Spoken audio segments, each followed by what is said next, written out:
Hello, welcome back to the pod. Okay, today we're doing a different style. It's going to be a bit shorter and it's going to be more freestyle. So if there's sense of like word vomit, don't come at me.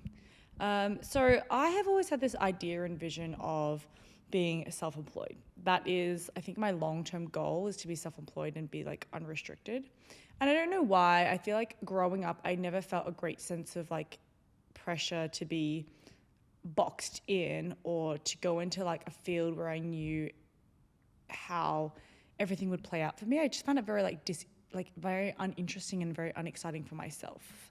I studied law in university. I remember I did my internship, and my internship I did for like 6 months, maybe 8 months, and then I was like, you know what, this is not for me, because I could tell that my career path would be, I become a junior lawyer, become a lawyer, become an associate, senior associate, whatever, and then keep going up the rank, become partner. Great, works for some people, not for me, and that's fine. I think I'm like had the self-awareness to know that that wasn't something that interested me, and I was okay to step outside of that box.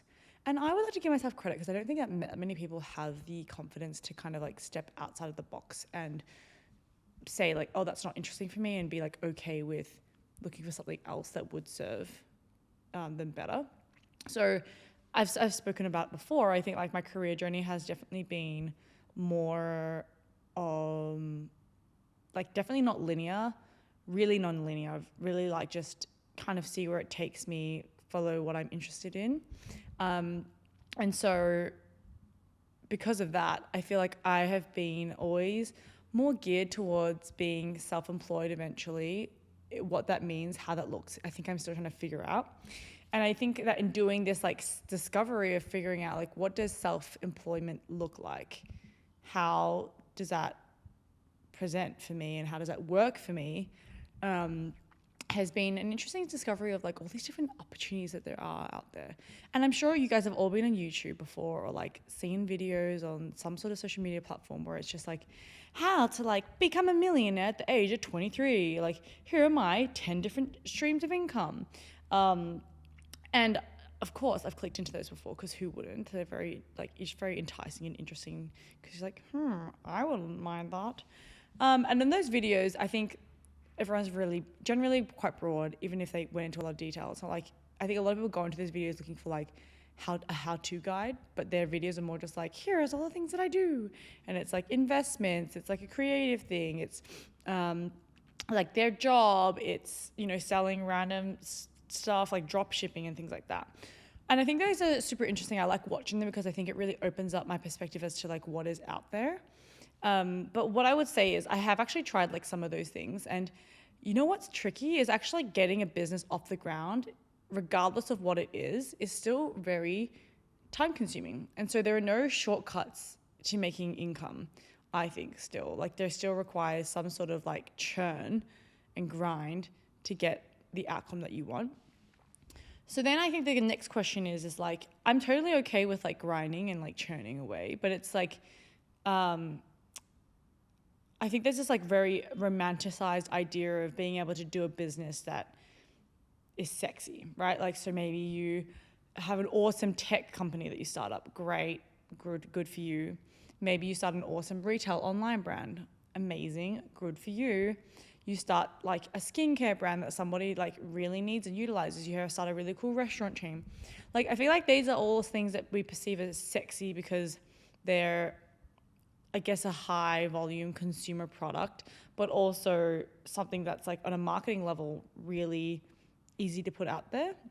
But I think the things that are behind the scenes that are not sexy are actually really where the money is. And that's what I've learned from like my investigation and kind of like reading and learning that I've done.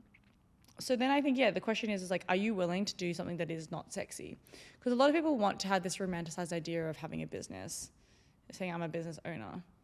But I think that often makes us fall down this rabbit hole, which is not the most like ideal or profitable business. I think that's also something I'm learning over time. It's just like, what works for me? So I actually think when you're thinking about these like multiple streams of income situation, first of all, I don't think it has to be like 10 businesses, because that's just like a bit ridiculous, like 10 streams of income, not businesses. And I mean, great if you have them and they're all generating a decent amount of money. But some of these people who had these reviews, it was like, they're making like $500 a month from it. And I just think like less is more in that sense. You probably could generate more income from a different stream of, like another stream of income that you already have existing.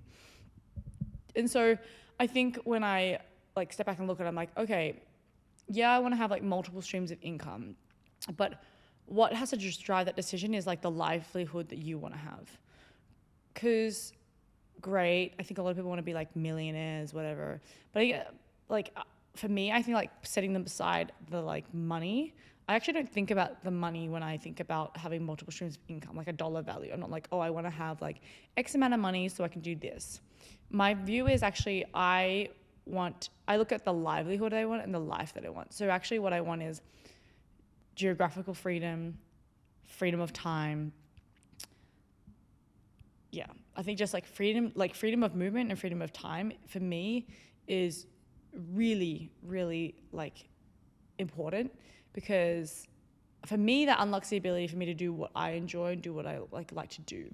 And because I'm, living away from family, I like traveling, I have like a lot of interests, I like to work out, I like to have freedom of time so that I can choose when I'm working. And the second one is I can choose where I want to be and don't have to like dictate that based on my work. And so I think those for me are actually bigger drivers into choosing like what my streams of income are.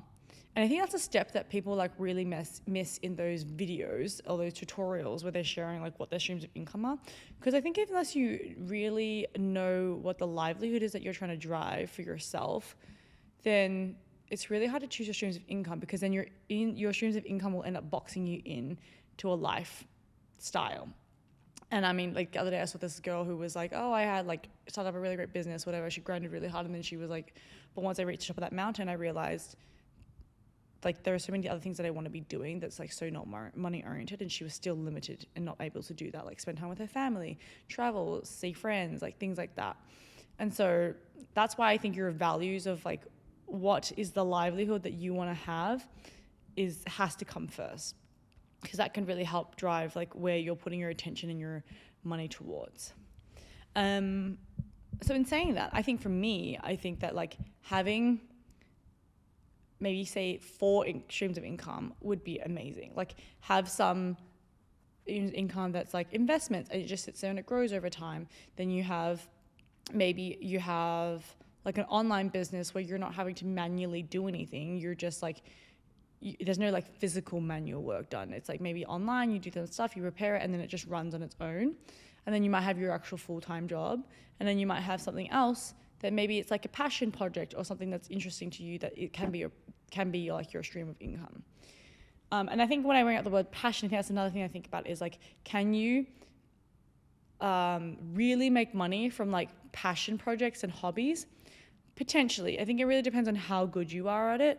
But there are a lot of things I've realized, like I think I'm mediocre at a lot of things, maybe like a little bit above average, but can I make a business from it? Most cases that I've tried or like thought about it, I'm like kind of, but not really at the level that I can scale, I don't think. I think my cookie business was like good, but could it really scale? It takes money and time, and you just have to think about whether that's where you want to expend your time. But yeah, I think like power to you if you can make your hobby and your passion really something that like grows and is financially viable. But I really think that like longer term in this day and age, people really need to think about the fact that doing something not sexy as a business or as a stream of income is probably one of the main ways that you're going to thrive in this world and be able to get ahead or just live the life that you want to live. So I think that's one of the sacrifices that people often don't really like think about. But I think it's interesting because I do think the new Gen Zs are like I've heard a lot about how they want to do like a lot less to make a lot more, which I don't think is necessarily a bad mindset. Initially I like scoffed at it because I was like, of course. But yeah, I get it. I think they're trying to like put more value on their time and who they are as individuals, which makes sense. But at the same time, I think there's like a compromise and a happy medium point that generation needs to get to, where it's like you have to grind a little bit to get the skill set and the foundation to then be able to dictate that value and that like market worth of yourself. Because it's all great to say that like you value your time and you're going to charge X amount, but if you don't actually have the skill or whatever, then I don't know what you're possibly selling as a product. But anyway, I think there is definitely something to be learned from these Gen Zers who are very entrepreneurial and like to a degree, like very savvy in the way that like they will go out and find different new ways to make money by gaming the system and thinking outside the box. So I think that's quite interesting. Anyway, I just wanted to do a short and quick pod on this because it's something that I've been looking into and I thought that maybe it would help you guys just for food for thought.